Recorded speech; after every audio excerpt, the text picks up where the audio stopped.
dengan mengikuti anjuran dari Dinas Kesehatan, selalu memakai masker, cuci tangan, serta menjaga jarak ya. Jadi kesehatan kita semua.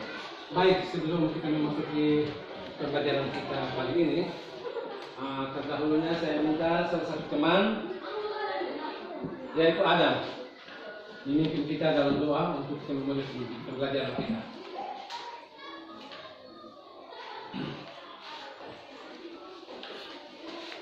Teman-teman, berpengumuman kita. Ya Tuhan, berdoa akan roh berbudi supaya kami dapat belajar mengenalkan Dikau dan belajar ilmu kepandaian. Mengatur telah menjauh kami. Amin. Baik, saya sudah teman kamu, sudah memimpin kita dalam doa. Saya mau tanya, apakah semua hadir? Hadir. Baik, kita akan memulai pembelajaran kita menyangkut dengan sejarah proklamasi. Kemarin pertemuan kita Bapak sudah sampaikan. Namun salah satu tokoh ini yang belum sempat disampaikan, dia punya sejarahnya, yaitu Baharudin Muhammad Dia.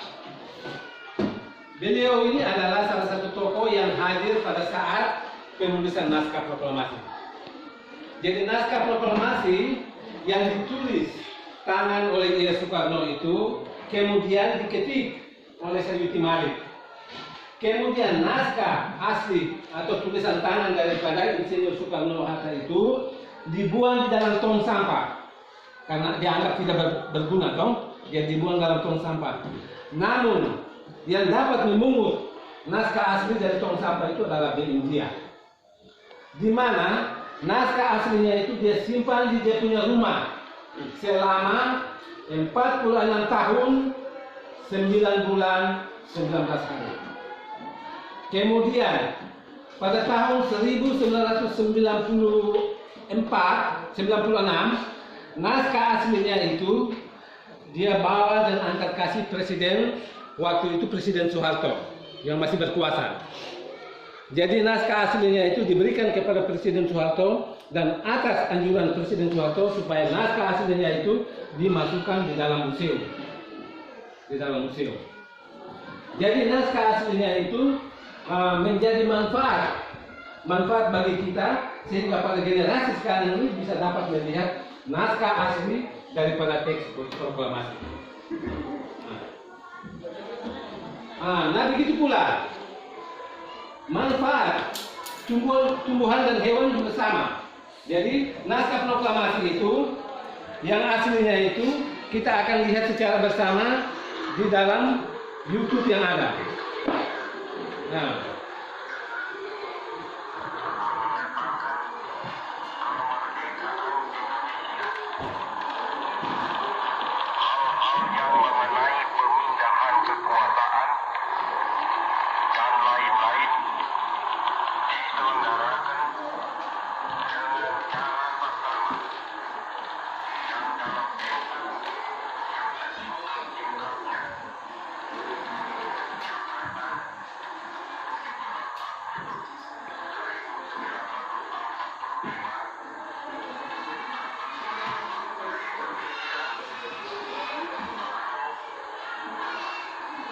ya, demikianlah naskah proklamasi, naskah proklamasi yang dibacakan oleh Insinyur Soekarno pada waktu itu. Kemudian naskah proklamasi itu sangat bermanfaat bagi generasi muda pada saat ini. Jika naskah proklamasi itu tidak disimpan secara baik, maka generasi muda ini tidak pernah melihat itu naskah asli yang mana. Naskah asli yang mana? Oleh sebab itu di India sudah menyimpan kurang lebih 46 tahun 9 bulan 19 hari. Itu adalah manfaat daripada naskah proklamasi yang disimpan pada waktu itu. Demikian pula tumbuhan dan hewan. Tumbuhan dan hewan juga manusia memanfaatkannya untuk kebutuhan manusia.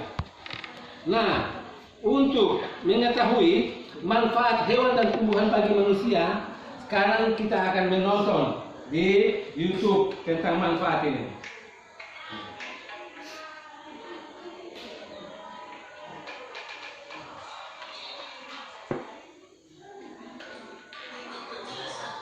Ya. bagi manusia dan lingkungan. Dengar baik-baik. Yang pertama adalah sebagai penghasil bahan pangan. Manusia memanfaatkan hewan untuk bahan makanan seperti daging, telur, dan susu. Yang kedua, penghasil bahan sandang. Hewan memiliki manfaat terkait kebutuhan sandang seperti kain sutra yang berasal dari serat kebun bukan sutra. Domba dapat menghasilkan wool.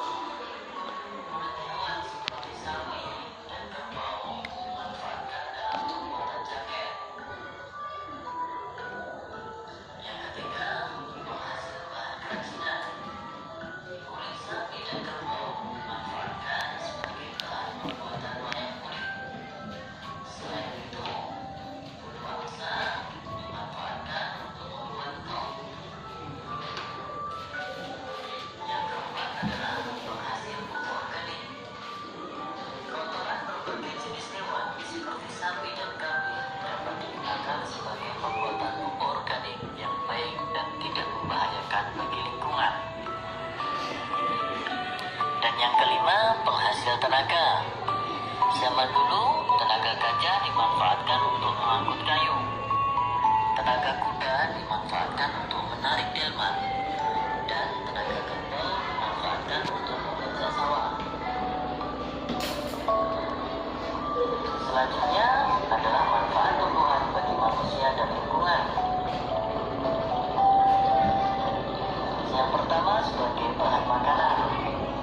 Bagian tumbuhan yang dapat digunakan untuk bahan makanan adalah batang, misalnya sagu, daun, misalnya sayur brokoli, bunga, misalnya buah kol, buah, misalnya buah pisang, dan biji, misalnya biji jeruk, dan lain sebagainya. Yang kedua adalah sebagai bahan sandang. Serat kapas dapat dimanfaatkan untuk kain katun. Yang ketiga, bahan bangunan. Kayu dari pohon jati, pohon kelapa, dan pohon meranti dimanfaatkan untuk bahan bangunan. Yang keempat, bahan obat. Banyak tanaman dimanfaatkan untuk obat. Jahe untuk mengobati batu, daun kumis kucing untuk mengobati ginjal, dan daun jambu biji untuk mengobati diare. Selanjutnya ada bahan baku industri. Industri banyak memanfaatkan tanaman untuk kebutuhan manusia. Getah karet digunakan dalam pembuatan ban. Getah pinus dimanfaatkan sebagian orang dalam industri cat. Kayu pinus dimanfaatkan dalam industri kertas. Buah kelapa sawit dimanfaatkan sebagai bahan dalam industri minyak goreng. Yang keenam adalah sebagai bahan pewarna alami. Tanaman dapat digunakan sebagai pewarna.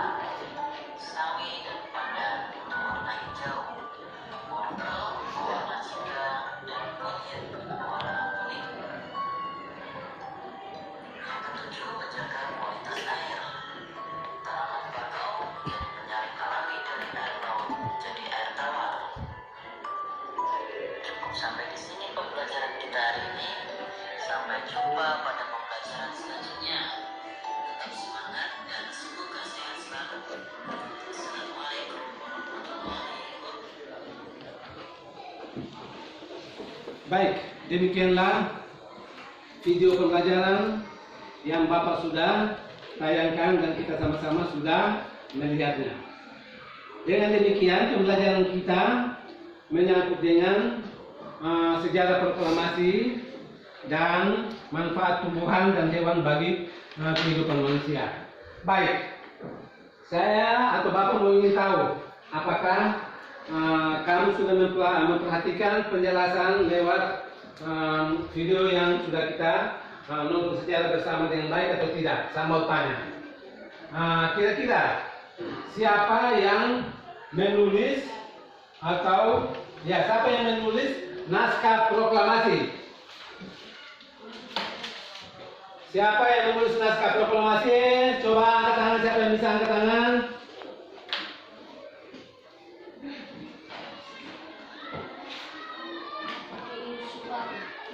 Yang? Soekarno. Kelompok 2, apa betul? Iya. Betul. Jadi yang menulis naskah proklamasi itu adalah I.R. Soekarno. Kemudian, pertanyaan yang kedua. Siapa yang mengetik naskah proklamasi? Yang bisa angkat tangan? Sayuti Meli. Baik, yang mengetik naskah proklamasi Sayuti Melik. Apa betul atau salah? Betul. Betul. Yang berikut, Sayuti Melik yang mengetik naskah proklamasi. Kemudian, siapa yang mengambil naskah proklamasi asli yang dibuang oleh Sayuti Melik ke dalam tong sampah? Siapa? Coba. Ayo. Nanti David. BN dia. Betul? Betul. Betul? Betul. Jadi yang membuang naskah proklamasi yang asli, yang tulisan tangan I.R. Soekarno itu yang dibuang ke dalam tong sampah dan yang memungut itu adalah BN dia. Ya, BN dia yang memungut. Berikut. Berapa lama BM dia menyimpan naskah proklamasi itu sampai pada saatnya dia menyerahkan atau memberikan kepada Presiden Soeharto pada waktu itu? Berapa lama dia menyimpan?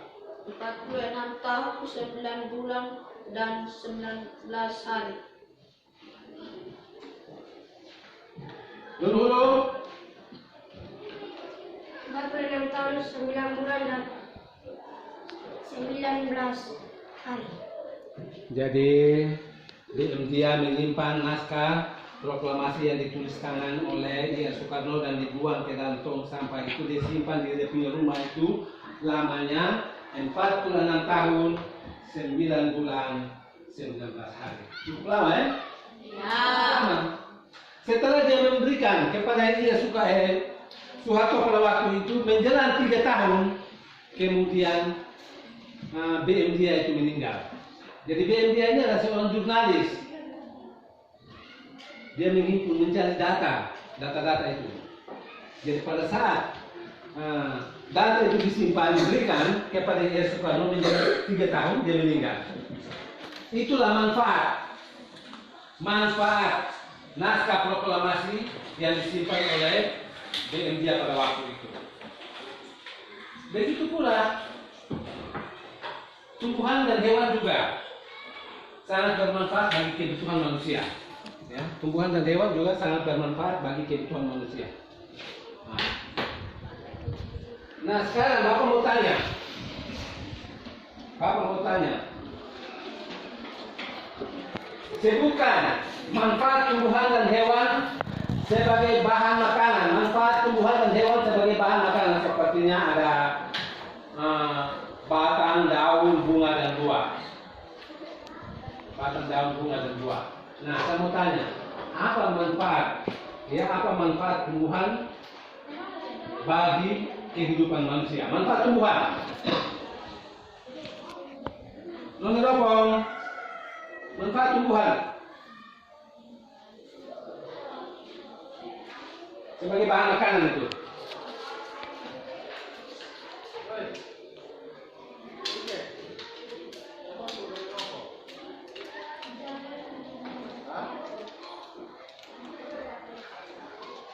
Berikut manfaat tumbuhan sebagai bahan makanan.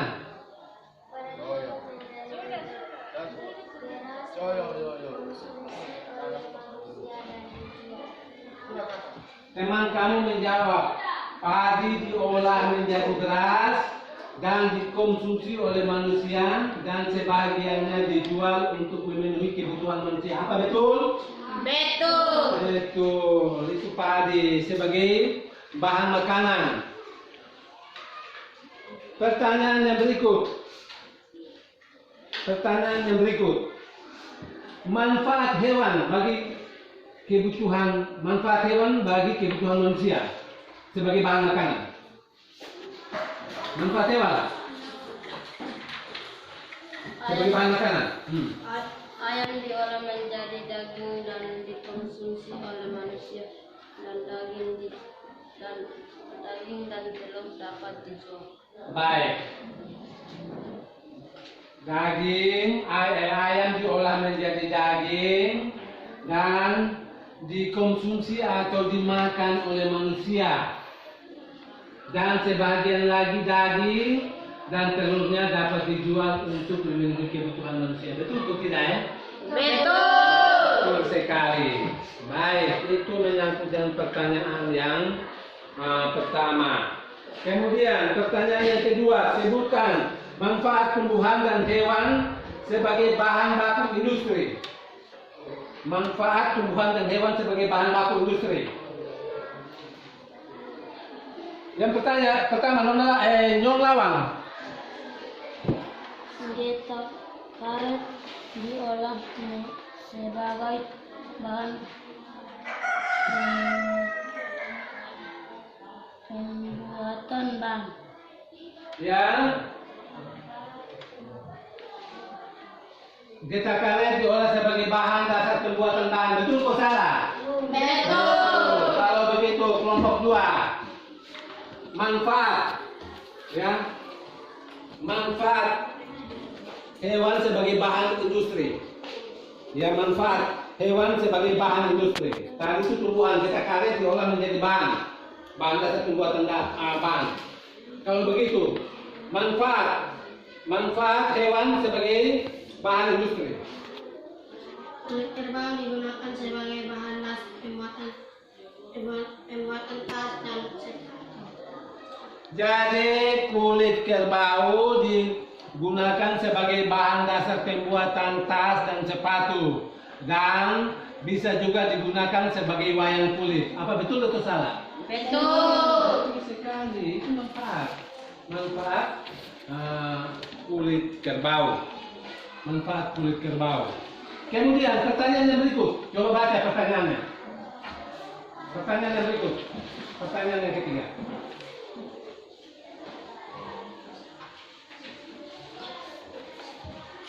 Salah satu baca. Sebutkan manfaat tumbuhan dan hewan sebagai bahan obatan. Sebutkan manfaat tumbuhan dan hewan sebagai bahan obat-obatan. Manfaat tumbuhan sebagai bahan obat-obatan. Jahe untuk mengobati batuk. Ada yang lain lagi? Sesuai dengan video yang tadi kamu dengar. Salah satunya jahe sebagai bahan pengobatan batuk.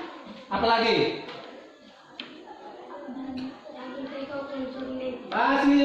Masih berkisar pada tumbuhan sebagai bahan obat-obatan. Dia belum pindah ke hewan. Selain jahe, tumbuhan apa lagi yang digunakan sebagai bahan obatan? Tadi kamu nonton di media pembelajaran lewat YouTube tadi itu adalah kumis kucing. Ya toh? Kamu dengar atau tidak? Kumis kucing sebagai obat apa? Mengobati apa? Penyakit apa? Asma. Kumis kucing untuk mengobati Batuk. batuk itu yang tadi jahe. Kumis kucing untuk apa? Untuk ginjal. Betul atau tidak? Betul. Tadi di layar apa itu? Video tadi kita nonton. Kumis kucing untuk mengobati ginjal. Jambu biji untuk mengobati apa? Tadi sudah sebut. Jambu biji untuk mengobati apa? Daun jambu biji untuk mengobati penyakit diare.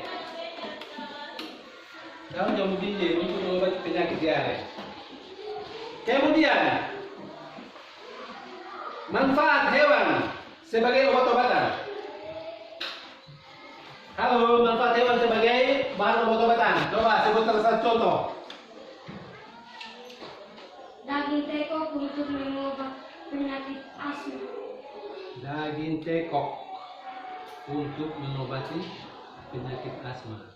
Penyakit asma dengan kata lain apa? Asma. Apa sih? Hah? Asma dengan kata lain? Napas Napas sesak. Orang yang napas sesak itu mau mati itu orang yang napas sesak itu asma itu. Nah dia punya obat untuk mengobati penyakit itu adalah daging toke. Daging toke. Itulah obatnya. Jadi jangan rasa bilang geli, padahal dia punya manfaat ada untuk mengobati penyakit kita. Baik, Bapak kira mungkin sampai di sini dulu pertemuan kita kali ini. Nanti kita akan bertemu lagi pada pertemuan-pertemuan yang akan datang. Baik, untuk mengakhiri pertemuan kita ini, saya minta salah satu teman, yaitu Nona Bolin, untuk memimpin kita dalam doa untuk mengakhiri kegiatan atau pembelajaran kita pada pagi hari ini.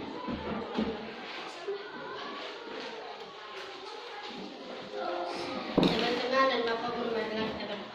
Ya Tuhan, sekarang ini kami mau pulang. Kami minta Tuhan pulang bersama-sama dan kami ke tempat dapat kami masing-masing. Dan kembalikan pada hari Rabu hanya dalam nama Yesus supaya doa. Amin. Dengan berakhirnya kegiatan doa, maka berakhirlah pula kegiatan pembelajaran kita pada pagi hari ini. Terima kasih.